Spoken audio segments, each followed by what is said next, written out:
సరే నేను గంభీరంగా మౌనంగా చూస్తున్నా. నేను కొడితే వట్టి కొట్టు నాకు అలవాట్లేదు కదా.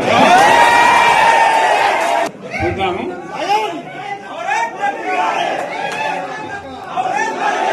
నా రోజులు కానీ అన్నట్టుగా నేను చూస్తా ఉన్నా. కానీ మనోళ్ళందరూ కూడా ప్రతిపాదిస్తున్న ఏంటంటే, ఒక సంవత్సరం జరిగిపోయింది, సంగమేశ్వర ఆన్నే పన్నది, బసవేశ్వర ఆన్నే పన్నది, పాలమూరు ఉత్పత్తుల పథకం ఆన్నే పన్నది, కాళేశ్వరం అట్లే ఎండబెడుతున్నారు, ఇవన్నీ అన్యాయాలని. కాబట్టి ఫిబ్రవరి నెలాఖరులో ఒక పెద్ద బహిరంగ సభ పెట్టాలి, ఇలా కథ చూడాలి అని జరుగుతూ ఉంది. కాబట్టి మీరు కూడా పెద్ద ఎత్తున దయచేసి ఆ సభకు కదిలి రావాలి, కథ దూరమే ఉండదు. ఆ రకంగా తెలంగాణ శక్తి ఏందో మరొకసారి చూపించి వీళ్ళ మెడలు వంచి ఇప్పుడు సాధించాలి. భవిష్యత్తు కోసం కూడా కొట్టాడకు మనం సిద్ధంగా ఉండాలని తెలియజేసుకుంటూ, పరమేశ్వర్ గారికి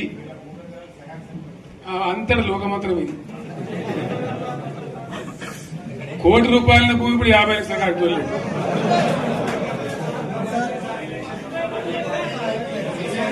ఈ ఒక్కని బాధ ఒక ఆయన వచ్చింది, మన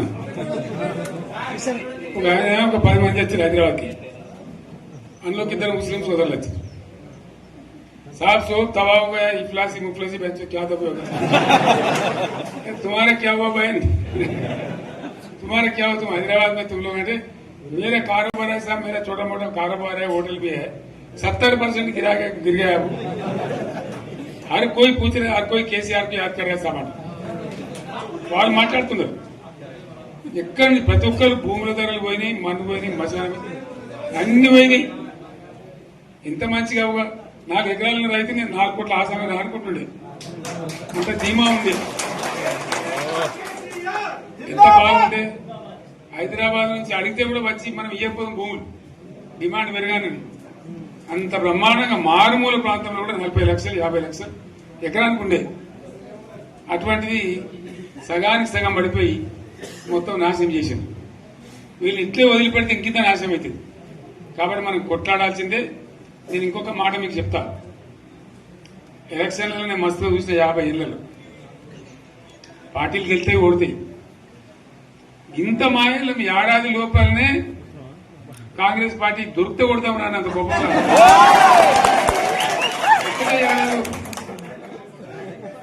ఇంకా వాళ్ళ పొంద తెలివికి నిన్న వారి పార్టీ మంది పెట్టలు అదేందో పోలింగ్ పెట్టిన వాడు చూసారా మీరు? ఆ పోలింగ్ పెడితే 70% మనకు వచ్చింది, 30% మనకు. వాడు పెట్టింది మనం పెట్టింది కాదు. 75 ఇది పరిస్థితి. అదే నేను ఏమంటున్నా అంటే, ఫామ్ హౌస్ అంటే ఏముంటది, వారి ఉంటది, మాకు ఉంటది, అల్లం ఉంటది. కాంగ్రెస్ వాళ్ళు ఎంత మనిషి చేస్తే పారబడి తవ్వచ్చు కూడా లంగత. దీన్ని ఫామ్ హౌస్ అని మనం బదనాం చేసి అంతే కదా. నేను ఏమంటున్నా అంటే, అన్ని మబ్బులు వీడిపోయినట్టు ప్రజలకు అన్ని తెలిసిపోతున్నాయి. మంచి ఏంది, చెడ్డ ఏంది, ఏం జరిగింది అన్ని ఇంకా ఘోరమైందని చెప్తున్నా. వీళ్ళ తెలియదక్కతనానికి ఏమైంది? నిన్న మొన్న రిపోర్ట్ వచ్చింది. Comptroller and auditor general of India అని కాగ్ అంటారు దాన్ని. కాగ్ రిపోర్ట్ వచ్చింది. పోయిన సంవత్సరం మన గవర్నమెంట్ లో వచ్చిన ఆదాయం కంటే 13,000 కోట్ల రూపాయల ఆదాయం తగ్గిపోయింది. ఇంకా మార్చి పోయేవారికల్లా ఇంకో 3-4 కోట్ల అవుతుంది. అంటే 15,000 కోట్ల ఆదాయం పోతుంది. మన గవర్నమెంట్ ఉన్నప్పుడు ప్రతి ఏడాది 15,000 కోట్లు పెంచుకుంటూ పోయింది. చెప్పేసుకుంటూ పోయింది. ఏడాది 10 నుంచి 15,000 కోట్ల ఆదాయం పెరిగేది మన టైంలో. అంత జాగ్రత్తగా మనం వ్యవహారం చేస్తాం. ఇలా ఉల్టా 15,000 కోట్లు పడిపోయింది. ఇంకా వాడేమిస్తాడుగా, ఇంకో ఇస్తారా? ఇంకో 4-5 నెలలైతే జీతాలే కష్టమైంది. దొడ్డు అందరు పెండింగ్ పెట్టి రిటైర్ అయిన దొరుకుతారు పైసలు మీకు చూస్తారు కదా పేపర్లలో. సో ఆ విధంగా రాష్ట్ర ఆర్థిక పరిస్థితిని కూడా దివాలా తీయించారు. వాళ్ళతోనేం కాదు, 100కు 100% ఇప్పటికే ప్రజల నిర్ణయానికి వచ్చారు.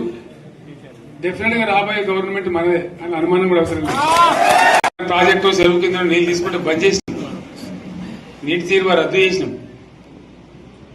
అట్లా ఎన్నో సదుపాయాలు చేసుకున్నాం రైతులకు.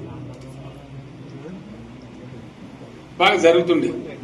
అప్పుడప్పుడు ఏమవుతుంది, కొన్ని దుష్ట దినాలు వస్తాయి, చెడు గడియలు వస్తాయి. మనోళ్ళు కూడా అలవోకగా ఓట్లేసారు. మీరు గొప్పలో మీరు మాణిగ్రహం గెలిపించారు. కొన్ని నియోజకవర్గాలలో అత్యాశకు పోయి నేను చెప్పిన కూడా అప్పుడు మంది మాటలు పట్టుకొని మారమానం పోతే మళ్ళీ వరకు ఇల్లు కాలిపోతారు. వీళ్ళని నమ్మితే అమాంతం మింగుతారు, మోసపోతాం. రైతు బంధుకు రామరామ అంటారు, దళిత బంధుకు జైబీం అంటారు. వీళ్ళు ముంచుతారా నాయన అని చెప్పిన ఆయన వాడు తులం బంగారం ఇస్తా, నీకు ఏంటి, నీకు బంగారం వడ్డానం పెడతాను కానీ ఆయన నమ్మి ఏమో మీ సంగతితో చూద్దామని ఆయనతో వేశారు. వేసింది ఇరుకపోయారు, బావిలో పడ్డారు, అయిపోయి ఉన్నాయి అన్ని వీకే. మళ్ళీ మొదటికి వచ్చానా కైలాస వాడలో పెద్ద పంపించినట్టు అయింది మళ్ళీ. అంతే కదా, ఆలోచన లేకుండా ఎటు పడితే అటు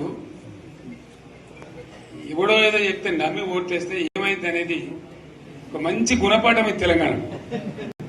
గ్యారంటీగా మంచిగా సంసారం జరుగుతుంది. జర తువ్వకచ్చనం, రైతులు ఇంత ముఖం తెలివైతుండ్రి, ఇంత బాకీలు కట్టుకుంటుండ్రి. ఎంతో మంది పాపం సిటీలు వేసుకుంటారు, ఏదో వేసుకుంటారు. రైతు బంధు పైసలు పడితే ఎంత సంతోషం ఉంటుండే. ఆయన మీద గంగలు గడిచిపోయింది. ఇప్పుడు వాడు ఇతడో ఏడో భగవంతుని కనుక ఇచ్చినప్పుడు మోసమే. ఏదో మళ్ళీ ఎలక్షన్ కోసం దానికోసం చేస్తారు తప్ప కడుపు నిండా ప్రేమ ఇచ్చేది ఇట్లే ఉంటుందా? సర్పంచ్ ఎలక్షన్ పెట్టింది సార్. మనం ఉన్నప్పుడు కరోనా వచ్చింది.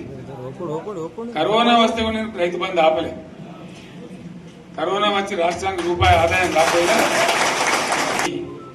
4-5 మంచి స్కీములు తెచ్చి ఇవాళ కాపాడుకున్నాం.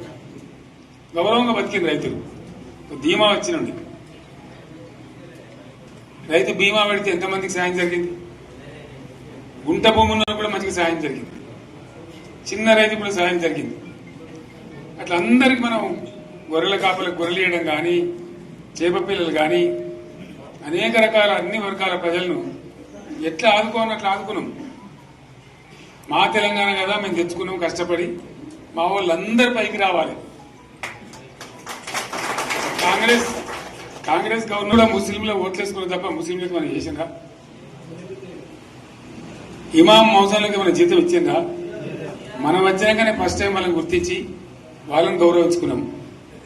ముస్లిం మైనార్టీ పిల్లలకు, మన గిరిజన పిల్లలకు, మన ఎస్సీ పిల్లలకు, మన బీసీ పిల్లలకు ఎంత మంచి రెసిడెన్షియల్ స్కూల్ పెట్టుకున్నాం. అందరినీ కూడా ముందు తీసుకుపోవాలి. ఇవాళ మన కళ్ళ ముందని నాకు బాధ కలిగేది ఏంటంటే, చిన్న వర్గాల ప్రజలు కాన్వెంట్ స్కూళ్ళలో చదివించలేరు. వాళ్ళ పిల్లలు కూడా బాగా చదవాలని చెప్పి ఎస్సీలకు, బీసీ, మన మైనార్టీ సోదరులకు గురుకుల పాఠశాలలు పెట్టారు. అద్భుతమైన చదువు చదువుకునే వాళ్ళు. ఇవాళ మొత్తం రోజు బడి పిల్లలు విషాహారము, కడుపు నొచ్చుడు, బాధపడు, పురుగులు అన్నం పెట్టుడు. పిల్లలు వెళ్ళిపోతున్నారు ఆ స్కూళ్ళ నుంచి, ఇళ్ళకి వెళ్ళిపోతున్నారు. తల్లిదండ్రులు కూడా భయపడి తీసుకుపోతున్నారు. ఏం ఘోరం ఇది నాకు అర్థం కాదు. మళ్ళీ ఇది చేసిన కూడా ఇప్పుడు మళ్ళీ అదే కాంగ్రెస్ పార్టీ అంతేనా? మళ్ళా పాత కాంగ్రెస్ మోపైంది, మళ్ళా కరెంట్ కోతలు మోపైనాయి. వెనకాలం ఇంకేం గతి అవుతుందో మార్చి ఏప్రిల్ ఏమవుతుందో. ఇంకా కరెంటు కోతలు మోపైనాయి, మంచినీళ్ళు సరికొత్తలు, అడిగే నాతులు లేడు. ఎవడన్నా గట్టిగా నిలదీసినడితే వారికి పోలీస్ స్టేషన్లో పట్టేయడం. ఇదేనా రాజ్యం? ఇట్లా ఉండదా రాజ్యం? ఎందుకు వచ్చింది ఈ పరిస్థితి చెప్తా. నాకు తెలిసి నాకేం గుర్తులేదు. నేనేమంటున్నా అంటే, ఇట్లా అనేక పనులు చేసుకున్నాం మనం. గోదావరి నుంచి నీళ్లు తెచ్చుకున్నాం. నీళ్లు తెచ్చుకొని మంచినీళ్ళ తర్వాత సాగునీళ్ళు ఎంపడబడ్డాయి. మెదక్లో యువతల ప్రాంతం అంతా కొంత అందినాయి నీళ్లు. పాత మెదక్ జిల్లాలో నీటికి మిగిలిపోయినాయి మన 2 తాలూకాలు, నారాయణఖేడ్, జైరాబాద్. వాళ్ళకి నీళ్లు రావాలి. ఎట్లా రావాలి గోదావరి నీళ్లు? సింగూరు ఒక టైంలో నిండుతుంది, ఒక టైంలో నిండదు. మరి నిండినప్పుడు ఎట్లా గోదావరి నీళ్ళే దిక్కు. సింగూరు నుంచి లిఫ్ట్ చేసి సంగమేశ్వర, బసవేశ్వర 2 లిఫ్ట్లు పెట్టుకున్నాం.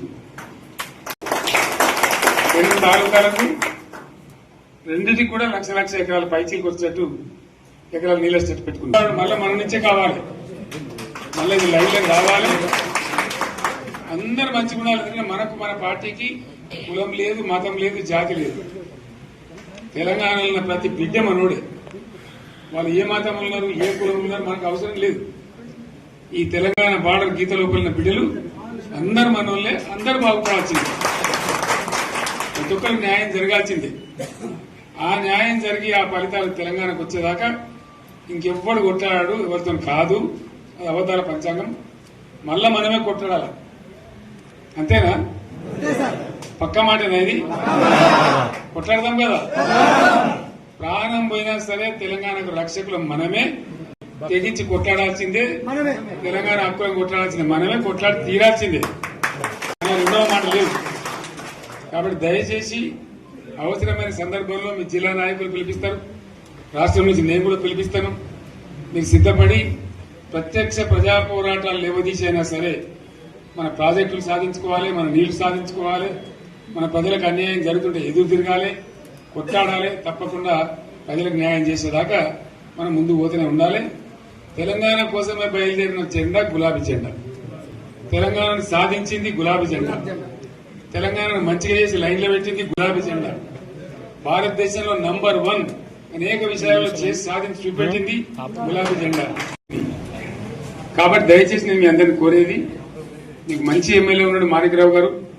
ఆయన నాయకత్వంలో మంచిగా పనిచేసి మంచిగా ముందుకు పోయి చాలా చక్కగా మంచి ఫలితాలు భవిష్యత్తులో సాధించాలి. పరమేశ్వర్ పాటిల్ గారికి, వారు వెంట వచ్చిన మిత్రులకు నేను ప్రత్యేకంగా ధన్యవాదాలు చెప్తా ఉన్నాను. ఇటువంటి కార్యకర్తలు, ఇటువంటి నాయకులే పార్టీకి పట్టుబొమ్మలు, తెలంగాణ జాతి రత్నాలు. తెలంగాణకు ప్రమాదం వచ్చిందన్నప్పుడల్లా ఇటువంటి బిడ్డలే ఎక్కడో లేచి నిలబడి వాళ్ళ మా తెలంగాణని ఆ సోయి చూపెడతా ఉన్నారు. మీరు నడిచిన 140 కిలోమీటర్ల పాదయాత్ర వృధా పోదు. ప్రజలందరూ కూడా మేము చూసాం. దాంట్లో తోపంట కూడా మీరు ఎంతో మంది మాట్లాడింది, అడిగింది మిమ్మల్ని ఎందుకు పాదయాత్ర ఇస్తున్నాయి. మీరు కూడా అందరికి చెప్పిండ్రు, అంతే కదా. మీకు కూడా అర్థమైంది ప్రజలు ఎంత వ్యతిరేకం ఉన్నదని. సో ఆ రకంగా మీ పాదయాత్ర వృధా పోదు, మీ కష్టం వృధా పోదు. తప్పకుండా రాబోయే రోజుల్లో విజయం మనదే. అయితే మన విజయం మన కోసం కాదు, అది తెలంగాణ విజయం కావాలి, తెలంగాణ ప్రజల విజయం కావాలి, తెలంగాణ రైతుల విజయం కావాలి అని మనవి చేస్తూ మరొకసారి పరమేశ్వర్ను వారి బృందాన్ని అభినందిస్తూ వస్తున్నట్టు మనకి లైన్